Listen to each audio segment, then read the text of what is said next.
Good morning and good afternoon. My name is John Herbst and I run the Eurasia Center at the Atlantic Council. We have a wonderful program for you today on the Nord Stream 2 project. Is this an EU and German project? We are presenting dissonant voices from Europe who have a very different point of view. We will start with a video from Green parliamentarian from the German Bundestag, Manuel Sarrazin. That will be followed by a panel discussion with former Prime Minister of Lithuania, Kubilius, with Ukrainian Deputy Prime Minister Stefanishina, and then with German Green parliamentarian in the European Parliament, Viola von Kramon. And with that, we will turn over to the video to Mr. Sarrazin.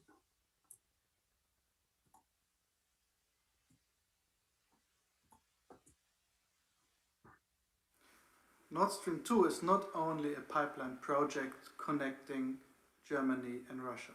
It is clearly a geostrategic project of the Kremlin to circumvent Ukraine. On the one hand, to bring Ukraine in financial problems. It is hitting the most tax-paying company of Ukraine. But also, I'm sure you can make a bet, within the next 5 to 10 years, we will see the Kremlin switching off the existing pipelines throughout Ukraine towards Europe to put political pressure and the right momentum on the political system in Kiev. Nord Stream 2 is not only a project which is destabilizing Ukraine and bring it into economic trouble, which in the end might even lead to financial aid packages for holding up economic circumstances in Ukraine on a good level, our taxpayers will pay for. It is also a project clearly splitting up Europe. There's a clear mistrust against Nord Stream 2 and also the German energy policy and actually in general European policy within our important Central European neighbor states. But last and not least, Nord Stream 2 is a bet against climate goals signed in Paris.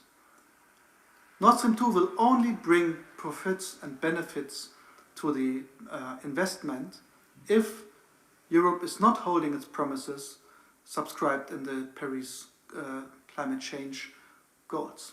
So it's clear, Nord Stream 2 is a project politically hazardous for Europe, bringing Ukraine into a geopolitical trouble which is only sensible for an aggressive pursuit of the Kremlin towards to, and it is bad for the climate.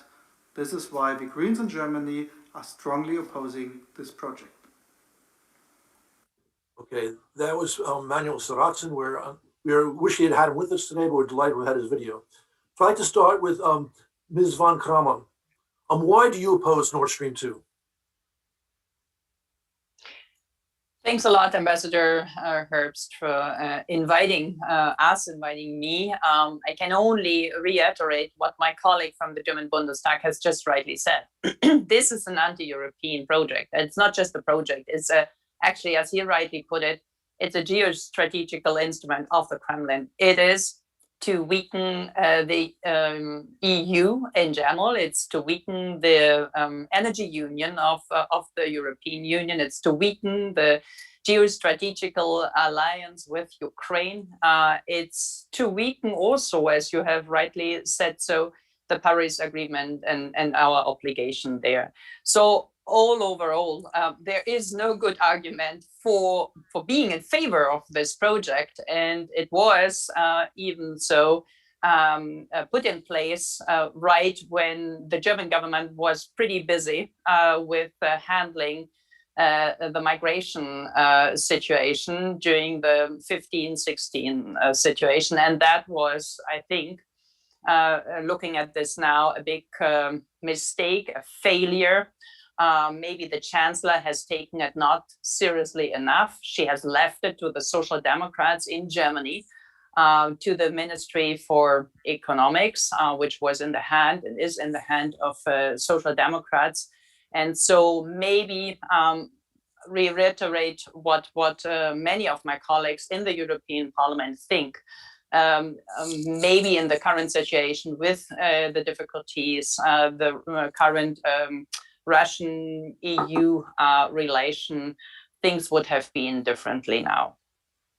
That's very interesting.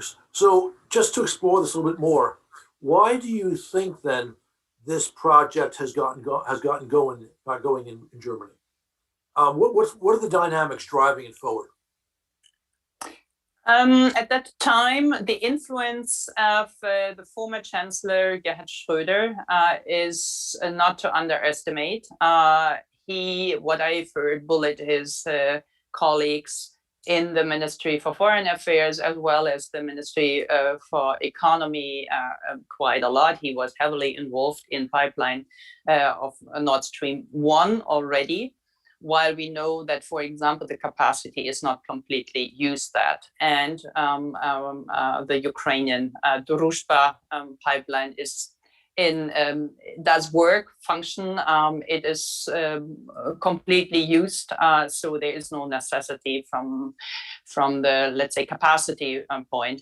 I guess there was a heavy lobbying activity going on from his side, from Gazprom's side, from many other so-called institutional side. Some of the business communities in Germany around the chambers were heavily involved in this.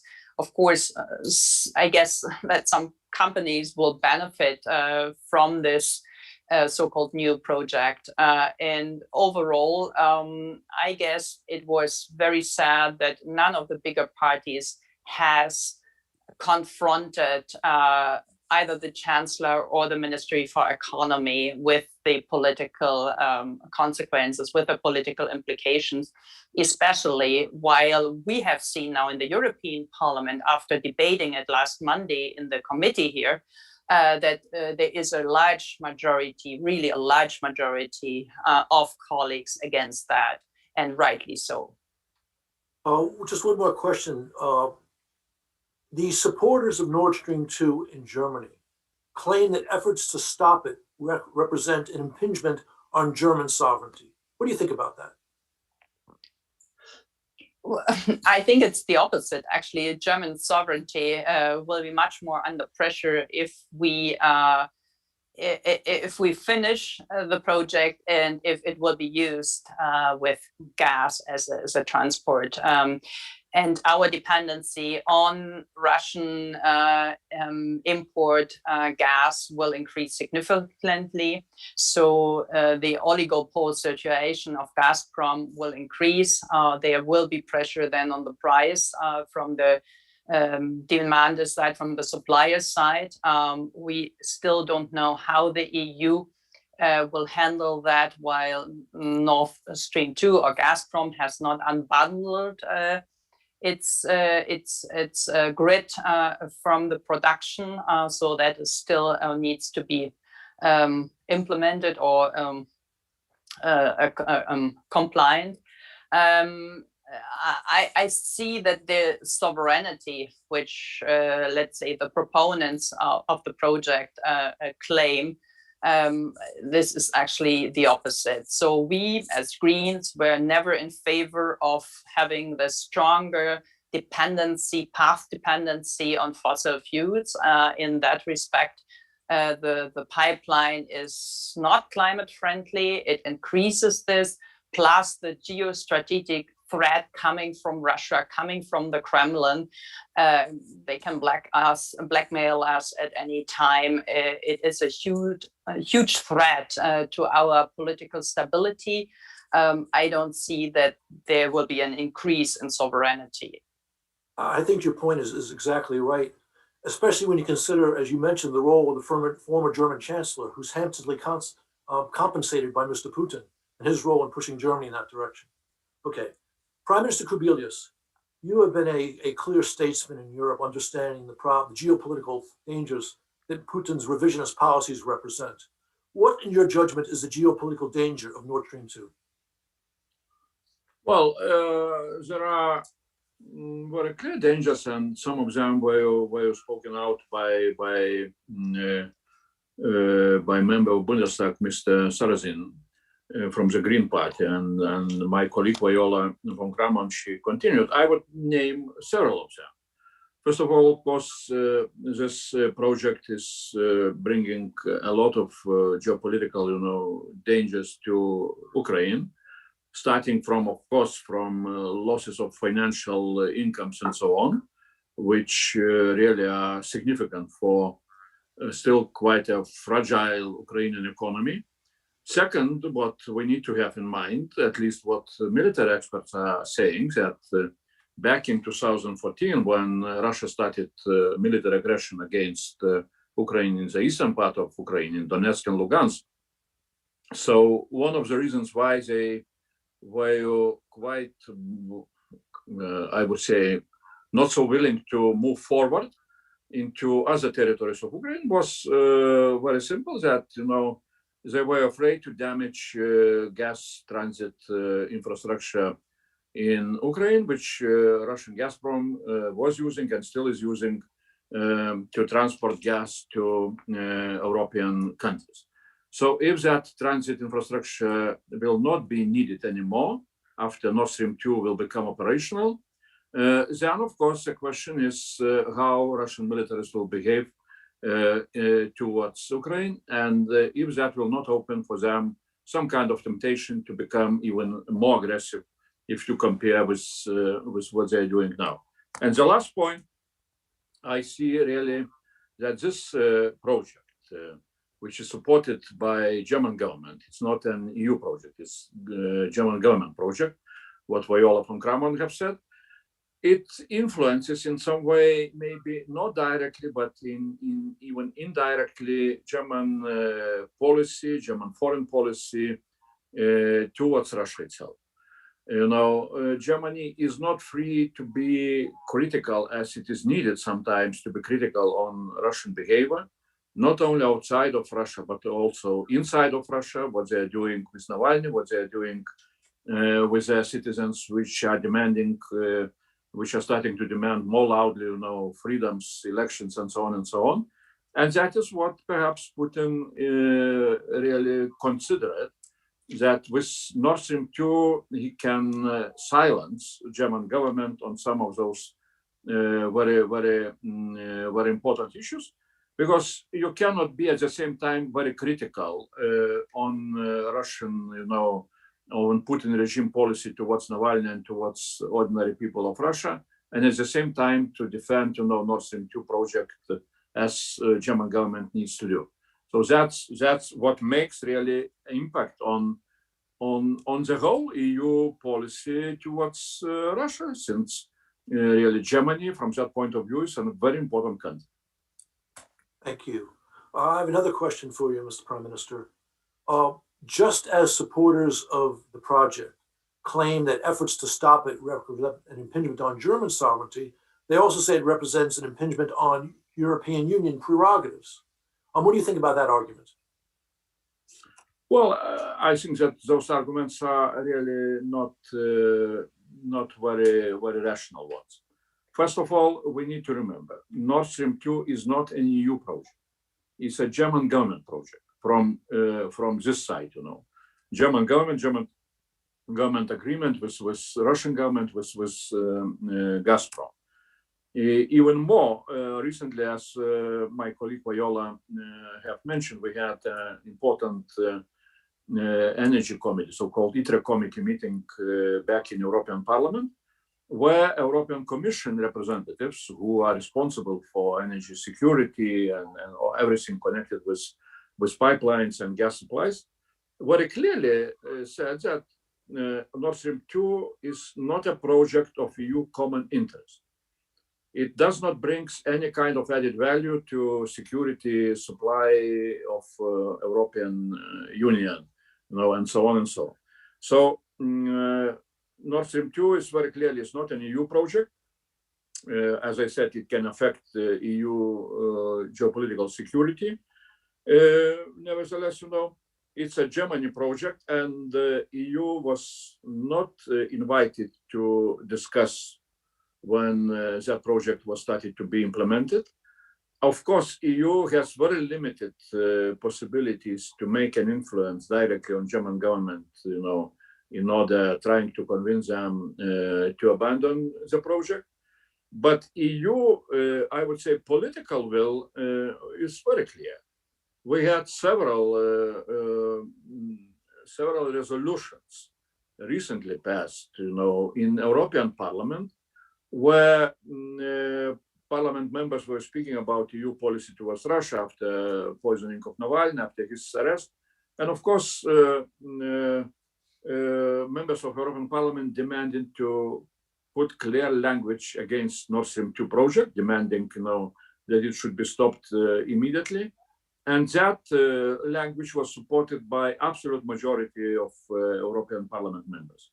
So unfortunately, the European Union is such kind of, organization from institutional point of view where central, institutions like Parliament, European Parliament, or even Commission, have quite limited instruments in some cases to influence member states' decisions. So that's pure, German government responsibility for this project. And it's pity that really at that time, when it was started to be implemented, such kind of big geopolitically very significant projects were not discussed on EU level, as now, as I see really, if that project would be initiated now, EU would have possibility to discuss it much more seriously than it was, happening back in 2015, 2016. Prime Minister, are you suggesting maybe that the German government kind of steamrolled approval of this through the EU?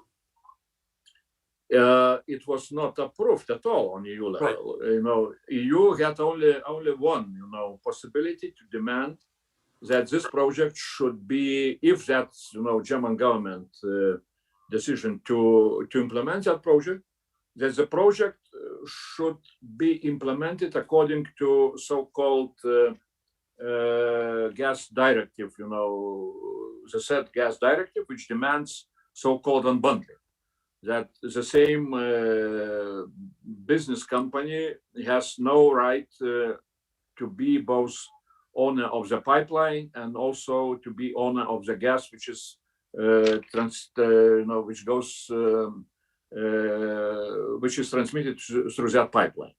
So that is what EU is demanding, and we shall see how it will go if the pipeline will be finished, and how this directive will be implemented by first of all by German government. Thank you. Okay, Deputy Prime Minister Stefanishina, what is the Ukrainian view of the Nord Stream 2 project? Thank you, John, and it's a great privilege to participate in this discussion, especially given the fact that two previous interventions are largely in line with the way how Ukraine treats all of the discussion and all the project as general.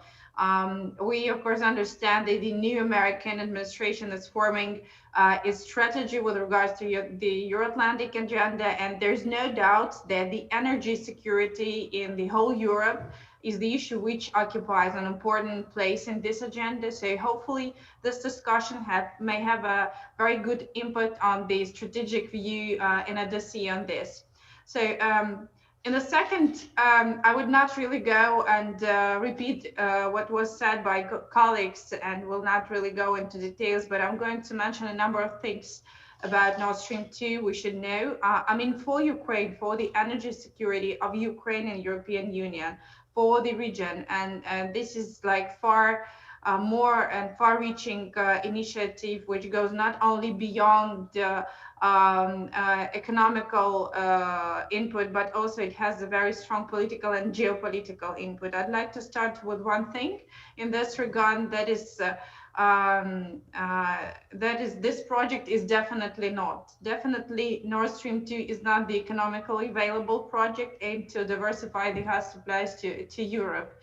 If it would be so, I'm sure that there will be no problem for Gazprom to obey the general rules applicable to gas supplies and to unbundle itself, because it's purely the economic strategy, but it is not, it's geopolitical strategy.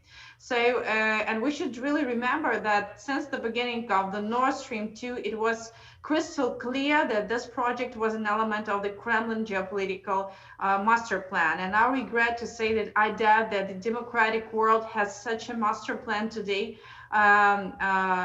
for this Russian aggressive actions.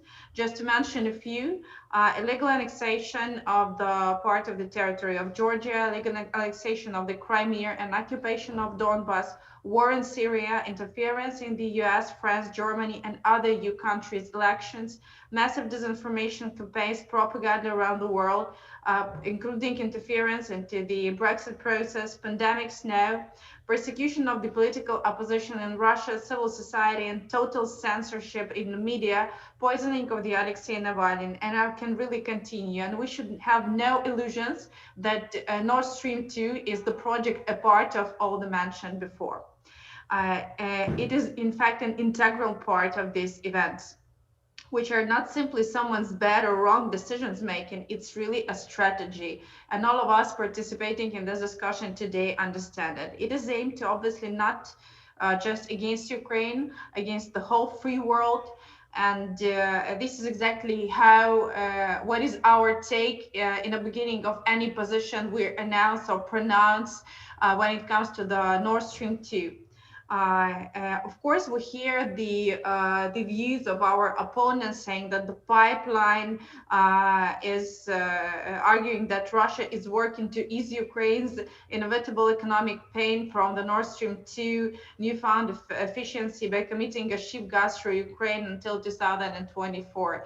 We have no illusions about Russia, and I'm sure none of us here has illusions. Believing that Putin will honor that commitment requires the suspension of disbelief and ignores recent history. So none of us has illusions, and we do not have illusions further. So any decisions we're advocating for in terms of Nord Stream 2, they should be based on this understanding, which is obvious to my opinion. And it is also confirmed by recent negotiation on the new gas transit contract. So in 2019, Moscow did agree to sign a new gas transit contract with Ukraine, but did so because US sanctions against Nord Stream 2 stopped the pipeline in its tracks. And it was a huge period of uncertainty, and this was to some extent a very important signal for Ukraine, which allows us to ensure the energy security and the security of each and every citizen. So here I really would like to thank the US Congress. The inclusion of the bipartisan Nord Stream 2 sanctions in both in this year's and the last year's NDAA has caused an international pipelaying, insurance, and many other vital companies to withdraw from the project. The bipartisan sanctions law have been a tremendous success for the US, Ukraine, and transatlantic security. And having these sanctions and their reiteration would allow us to keep this pressure and to keep to make Russia further capable and needed to pay its price for the disinformation, for the annexation of the territories and hybrid threats and the geopolitical games they are playing against the whole free world. So I will stop here and hope that we will have the opportunity to go into more details, but this is our take. It's not new. It has been a sustainable position of Ukraine since the very beginning of this project, and we're happy that by the end of the day, we're also supported by US sanctions and the political pressure of the key stakeholders. Thank you, Deputy Prime Minister, but I'd like to follow up with one specific question. Prime Minister Kubilius made the point that if Nord Stream 2 is completed, Moscow might be willing to escalate its war in eastern Ukraine because we'll not worry about the pipeline. What is your view of that?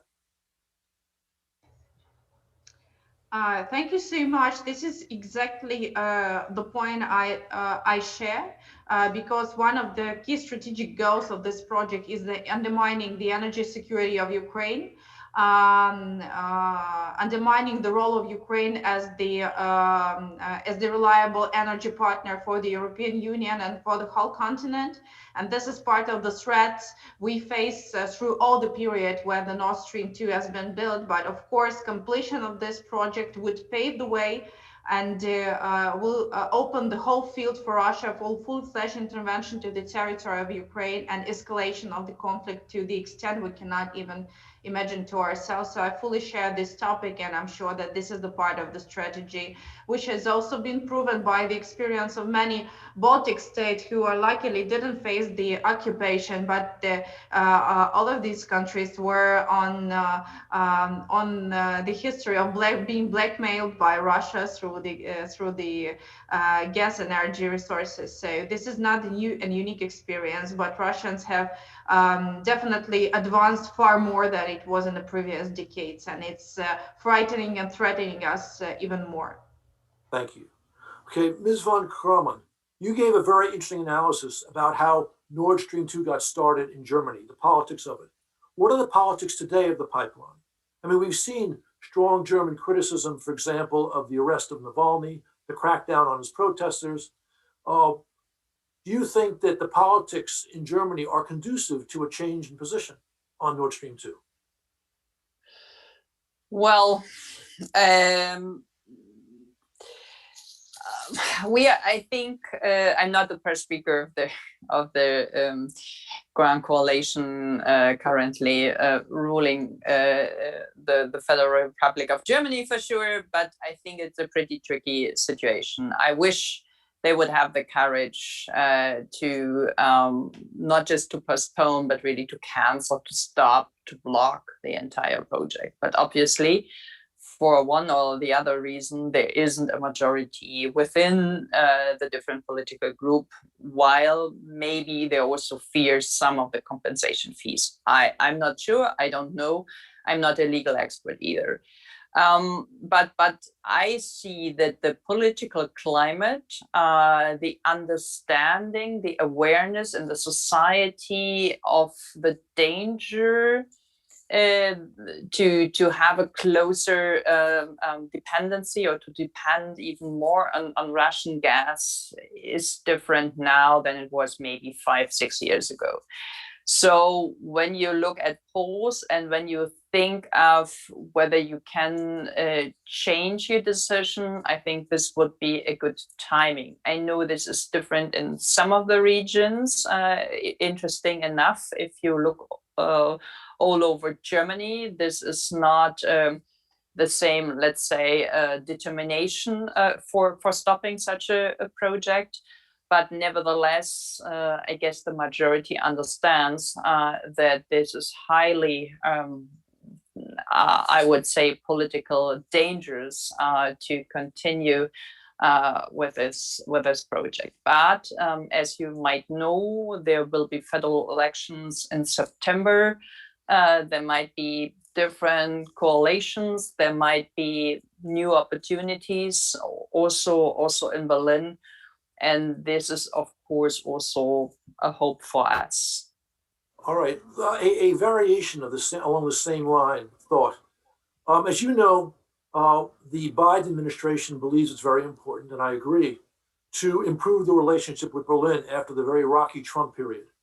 Some people argue that the best way to do that is to let Germany proceed with Nord Stream 2. Given the political situation in Germany that you just described, do you think that this is necessary to improve relations between Washington and Berlin? I think what Trump did was not harmful for putting the right pressure on Berlin, because with Trump's approach to Nord Stream 2, it plays in the hand of the, let's say, anti-transatlantic community in Germany. So they were saying, you know, it's not against the project as such, but it's only because the US business administration would like to sell us the fracking gas. So if you want to support us getting out of this project, it might be easier if you not come in the same moment, or the US new administration doesn't come on board with their own business interest and economical interest to sell, let's say, not just climate-friendly fracking gas. And that, I guess, was a huge strategic mistake. if the new administration, and I think that President Biden and also Foreign State Minister Anthony Blinken do understand that very well, if they want to keep up the pressure, they might be appropriate to do so, and they should also apply maybe a different strategy. I see this could help, but not just linked with their own business interest. Thank you. Prime Minister Kubilius, we have heard for years that Nord Stream 2 is inevitable and nothing can stop it. Yet US sanctions, congressional sanctions in 2019 and again in 2020, persuaded companies to drop from the project. Is the project inevitable, and are sanctions an effective way to stop it? Well, as I said before, in general, for EU energy security, this project does not bring any added value. In opposite, it creates some geopolitical problems. So unfortunately, EU has very limited capacities legally to influence what will happen with the project. So that's why those who were opposing, the project from the very beginning, we were, lobbying back in United States, to put some pressure, and that pressure really was and is quite effective. So from that point of view, really, I cannot, criticize U.S. administration. Second, really, it would be much better if German government would decide by themselves that it's enough, and that the project should be stopped immediately. Of course, we understand, if you look from practical point of view, we understand very well that, here would be quite big losses for the companies, German companies, who are participating in building of that project. And perhaps that is the reason why, also government is not so courageous to stop such a project, without any clear answers of what will happen with those losses. So, but on another side, it's very clear that from that point of view, it opens also quite an interesting possibility to make much stronger pressure on Russian government, on Putin regime, which really are showing that, and especially before Duma elections, which will happen in autumn, they are showing that they are following, Lukashenko steps. So stopping now this project, if the German government would decide, it would be very strong message to Putin, perhaps most painful message. Then, the question is what to do with the losses which German companies can incur. And we just yesterday published together 3 former prime ministers, me, Miklos Zurinda from Slovakia, and John Burton from Ireland. We published op-ed in EU Observer, with a very simple message that, in such case, maybe EU member states could have a special, initiative to financially to assist those German companies which would suffer some loss. I don't know if that can fly, such an idea, but we decided that we can offer something like that. Second point, really, if in any case the government the German government will not see such a possibility to stop immediately, and to show to Moscow that what they are doing not only outside of Russia but also what they are doing inside of Russia is totally unacceptable, and that is why the project is abandoned and stopped. Maybe it's possible to convince German government to stop construction of the project, at least till autumn, till elections will happen both in Russia and in Germany. We shall see what will happen in Russia. I predict that situation can be very, very dark and terrible. On another side, perhaps that we shall see new government in Germany with new leadership. And maybe this new government, as somebody is predicting that also the Greens will be inside of coalition, will be really much more reluctant to continue that project, of Nord Stream 2. The last point, which I have heard also from some of my German colleagues, for me sounded also in an interesting way. The third idea, if really the pipeline will not be stopped, I don't know what is the real situation, then it would be very important not to allow gas transit to start to flow immediately. And since with this pipeline, Ukraine is becoming much more endangered, here could be a very simple requirement that the gas flows through that pipeline from Gazprom to Germany should be open only in that case if Moscow militaries, Russian militaries are withdrawn from eastern part of Ukraine, from Donetsk and Lugansk. So there are some possibilities how to use this, this situation in much better way if to compare what we see now. Thank you, Mr. Prime Minister. I got one more question for you. Secretary of State Blinken, when he testified at his confirmation hearings, made very strong statements against the project. And of course, President Biden has also spoken out against the project. Yet the report that the State Department released last week was considered soft on the project. They did not, according to critics, they did not mention the companies involved in the renewed construction. Do you think that the Biden administration and Secretary Blinken might be vulnerable on this point if they're not seen as going strongly against the project? Well, Ambassador, I can make just some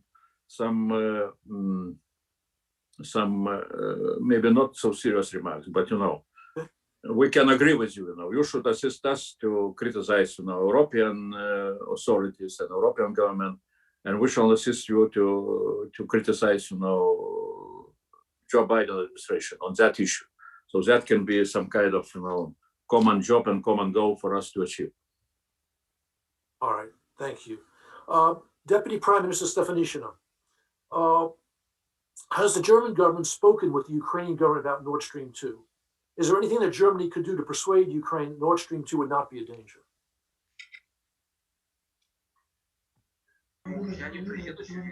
John, can you please repeat the question so that Yes. I didn't hear Has well? the German government consulted with the Ukrainian government about the Nord Stream 2 project? And is there anything that Germany might be able to do to persuade Ukraine that the project is not a danger to Ukraine? I cannot call it the formal consultations, but Ukraine has been vocal from the very first day of the project, and basically it wasn't like that we were looking and standing aside of it. So we delivered our messages from the very beginning at each and every fora which were applicable for that, including the highest possible level, at the level of the German government and also at the level of the European Union. So, once we found ourselves in our situation that while we're having this discussion, the pipeline is keep on being built. So to some extent, it was also part of the Russian strategy to stretch out this discussion and to take all the possible opportunity to stretch this discussion to make sure that we're in discussion and in argue while the pipeline is built.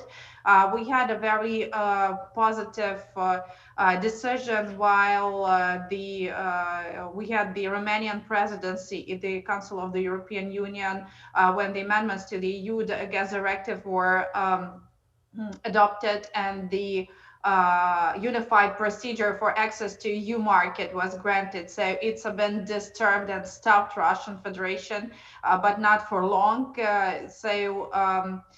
To cut the long story short, of course, we have been very precise from the very beginning, and this is a long-lasting project. And even now, when the U.S. sanctions are in force, we're in the middle of a situation when the Nord Stream 2 gas pipeline is keep on being built.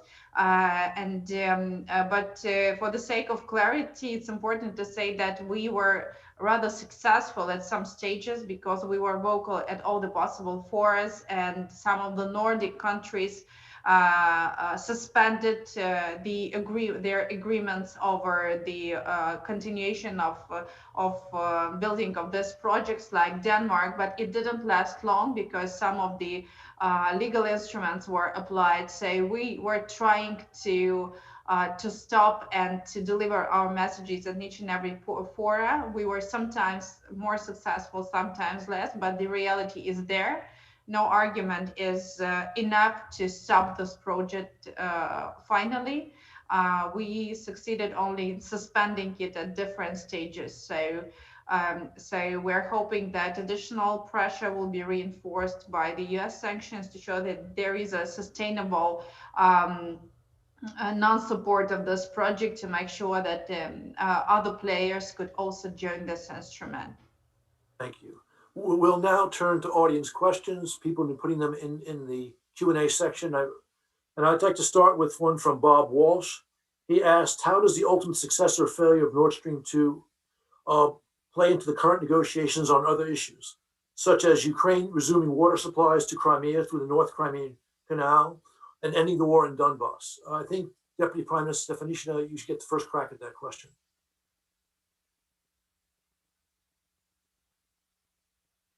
Would you like me to repeat it? Please unmute yourself.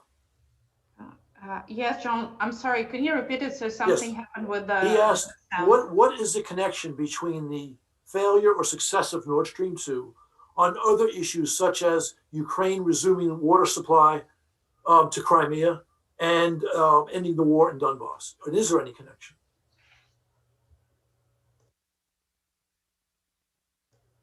Well, I wouldn't say that there is a direct connection, but we always feel the escalation of the military activity of Russian Federation over the Donbass whenever Ukraine becomes more active or vocal, or international community and pressure becomes more precise against Russian aggression over the Donbass, including the sanctions and the pressure related to the Nord Stream 2, but I would estimate this project as part of this broader strategy of Russian Federation against the democratic world. I would not put it aside of the violation of human rights and occupation of Crimea and Donbass. So this is the part of the strategy, or the general strategy of Russian Federation, but the exact, to our mind, the exact purpose of this particular project, Nord Stream 2, is targeted to undermining the energy security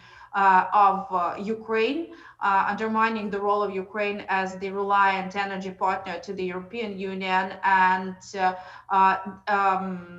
let's say deploying another instrument of geopolitical influence right in the heart of the European Union, inside of the Union itself. So when it comes to this particular project, but generally, of course, this project, together with the first Nord Stream 1 project, together with other projects related to hybrid threats, disinformation, violation of human rights, and occupation of the territories of independent and sovereign countries, is definitely part of one strategy of the Russian Federation against the free world and democratization and sovereignty of the post-Soviet region as a whole. Thank you. Okay, we have a comment and question from Gunther Rosnitz. Forgive me if I mispronounce your name. The director of the Austrian Peace Academy. First, he thinks that U.S. supporters of shutting down Nord Stream 2 are acting like hegemon. But then he asked, what does it cost to stop Nord Stream 2 now? And what alternatives are there? And at what cost in this time frame? And Ms. von Kramon, if you could take a shot at that, I'd appreciate it. Yeah, yeah, thanks a lot. So since nobody really tested that case, I'm not so sure what kind of compensation might be due then.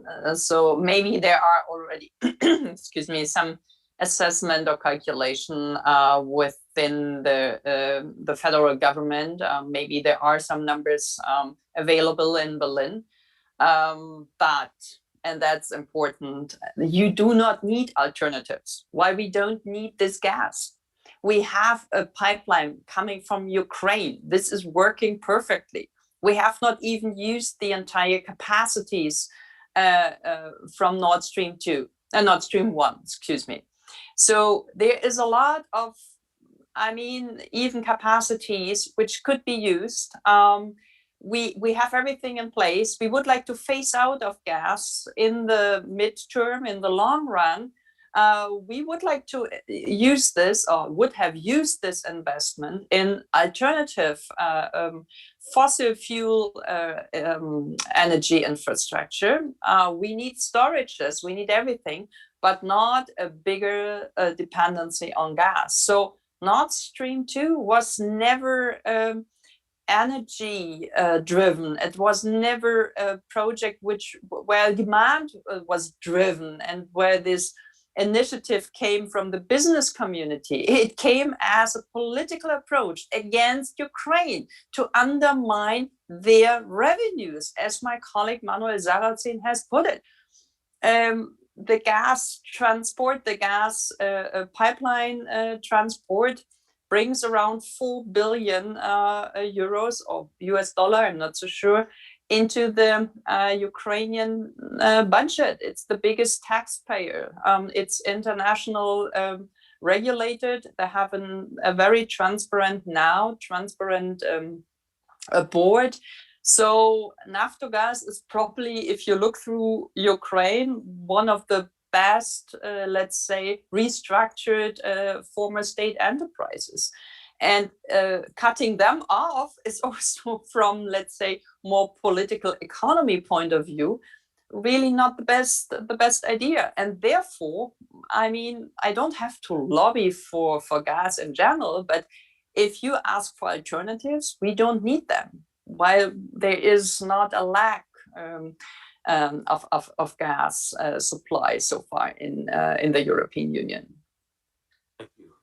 Andreas Metz of the German Eastern Business Association complains that we only have opponents of the project in this panel.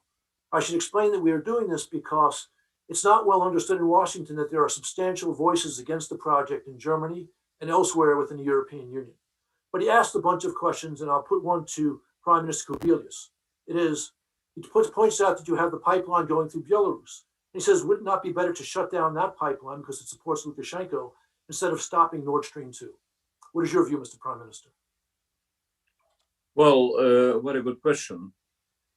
And exactly what we did, 10 years ago almost, I would suggest for German government and German business also to look into our experience. We had single pipeline, gas pipeline, which was coming through Belarus into Lithuania, and we were 100% dependent on Russian gas, Gazprom gas supplies, and they were using that gas supply for all the different political, goals. They were increasing the price, and so on and so on, and they were making pressure on political community and whatever. So we were the first country among EU member states who decided to implement a new gas directive on unbundling fully 100% without any delays, just in order really to push ourselves to reform our gas sector according to European rules, and to, in such a way, to open a possibility to build an LNG terminal. We did it successfully. We have now LNG terminal in Lithuania, Klaipėda port, with something like 4 billion cubic meters annual capacity. Prices went down by 2 times. Now we are totally independent, of any kind of monopolies. Part of gas we're buying still through the same pipeline, but we can abandon that pipeline if we shall see that there is no need anymore, or if somebody is trying to use that pipeline as leverage against us. We are supplying gas, LNG gas, not only to Lithuanian consumers, but also to other Baltic states. And that is a way how really, we made the gas sector a commercial one, not any more political or geopolitical one. So that is a way how the whole Europe could move, and also Germany. Why to have, additional pipeline, and why to become more dependent on this, non-democratic regime in Moscow?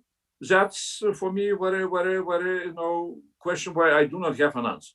Maybe in 20 years time or 30 years time, or maybe earlier, Russia will become democracy. We shall have totally different story. But now, to become dependent on the country, which regime still very clearly shows its own, geopolitical will to influence Europe, to divide Europe, and so on and so on. That's from geopolitical point of view, it's a big mistake. Thank you. Denis Zhatishin of the U.S.-Ukraine Business Council has a question for Ms. von Kramon. What actions need to be done by the U.S., the EU, and Ukraine to stop Nord Stream 2? Well, if we'd known, it's already a step ahead. I can't say. I mean, I don't think that the last month with the political pressure from the Trump administration really helped the situation. That rather closed the roads, as we say in Germany. So that rather made sure for everyone, it's not about climate, it's not about Russia, it's about their own business interests. So this wasn't a very smart strategy. I guess if we could have a more sensitive approach, a more common approach, where we say what is necessary in terms of the obligation coming from the Paris Agreement and saying how we're going to invest into the future, I think people would understand that this is a serious approach coming from the US rather than filling in this gap maybe with their own fracking gas. And I guess a broader, let's say, also information, more discussions, media attention, the situation, the growing tension in Russia, as Andreas and Olga have also put it, the situation becomes more and more difficult to really justify the so-called project. People do understand that obviously that was the wrong decision. And what Andreas has said, one option could be to, at some point, finish the project, finish the infrastructure, but make sure it will never be used for transport gas. So this is, of course, something which will be on the table. And if in this debate the US would play a constructive role, this might be definitely helpful, yes. Okay, we have a question from Dmytro Shkurko of National News Agency of Ukraine for Deputy Prime Minister Stefanishina. The question is this: Ukraine has survived at least a few heavy clashes with Russia on the gas supply, and Russian propaganda always accuses Ukraine of being a not reliable partner. What lessons did Ukraine draw from these gas wars, including pure technical aspects, but also damage suffered and how to prevent such situations in the future?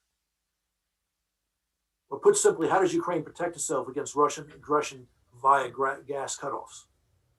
Yeah, the magic thing about the answer I will give you is that the answer to this question is already stamped in the last contract with Gazprom, because this contract is fully based on EU legislation. It's fully based on Ukrainian legislation approximated with the EU ones. And the principles of these contracts are fully based on the recently updated Annex 27 to the Energy Annex to the Association Agreement, whereas Ukraine and EU are committing themselves to have a single gas and electricity market. So I think this would be the best safeguard we can aspire for. But before that, of course, it's a right reference that it was a couple of times where Russia went through a radical activities trying to lower the gas supplies and leave our population and European population without gas. But we have managed to take urgent measures together with our European partners and EU member states already back in 2014 and 15. And we have the agreements of the gas revers with Slovakia, Poland, and other neighboring countries. So basically, whenever Russia applied these radical measures, We have committed ourselves, and we have been the reliable supplier to Europe and the reliable supplier within Ukraine. So none of Ukrainian and EU citizens felt this radical steps from the Russian Federation, but of course they were not neglected by Ukrainian authorities, and they were largely voiced and highlighted everywhere. So this is where basically Russia has no instruments to affect our energy security. But of course, finishing this project will keep on undermining it, and the only answer could be the integration with the EU markets and forming the single space for competition and open our market for EU companies, because this is another part of the problem we have back in Kiev. So the answer is simple, and basically this was one of the most principal conditions we had over the negotiations of the new contract with Gazprom, and it's fully based on EU acquis. Thank you. We have a question from Barry Shapiro. I think it's probably for Ms. von Kramon. How come Germany isn't leading the EU in a unified energy strategy, as Nord Stream 2 seems to be quite unilateral for German interests? I'm not so sure whether Germany does lead the EU energy or unified strategy in that respect. And I was witnessing the same committee as Andreas has mentioned, that in our industry and technology, research and energy committee, there was an overwhelming majority against that. Why at that point the federal government of Germany has decided to more or less go unilateral in terms of the gas supplier with Gazprom to circumvent Ukraine and all the neighbors. I cannot say. It's really anti-EU. It's really anti the neighbors, anti-European. We know that there is a big reluctance in France. I mean, this is also a little bit difficult to understand why they at one point heavily against, and now they have withdrawn from their objections or resistance. Of course, Austria is on board with Germany. There are parts in the Netherlands, parts of Great Britain, why they have their shares in this consortium. But otherwise, I mean, looking around in the Scandinavian and the southern parts of Europe, there is no support from their side. And why Germany has taken this very unilateral stand, and knowing this will be against the majority of the partners, I can't tell you. I wasn't part of this decision-making process. I can just say sorry and regret what was happening, because it's harmful. I know this. All right, thank you. Our time is just about up. Just one more point for you, Ms. von Kramon. You stressed what you saw as the Trump commercial interest in pushing against Nord Stream 2, but there were people in the administration, like Secretary of State Pompeo, who stressed the geopolitical aspect of the project. Don't you think was also part of the approach? Sure, but as I said, it was kind of misinterpreted from media representatives. It was picked up by certain, let's say, multiplicators, think tanks in Germany. It was easy to say, well, it is not about the geopolitical approach. It is mainly about the commercial interest of the US. And that what made the public in general, the public in Germany, very, let's say, skeptical or not convinced that the US is concerned about our dependency on Russian gas, but rather be in favor of selling their own gas. And that's how it was mainly sold in some of the papers and some of the magazines. That was certainly a smart tactical move on their part, just as stressing the US as hegemon argument, even as maybe Germany as hegemon was responsible for this moving forward in Europe. Anyway, I would like to thank everyone for participating in this panel. It gave Washington some insight into voices in Germany and in Europe, not heard so much on Nord Stream 2. And we will continue our conversation on Nord Stream 2 in the future. So thank you all for participating. Thank you so much. John. Colleagues, thank you so much, John. Colleagues, have a good rest of the day. Indeed, it was very important. Thanks, Olga.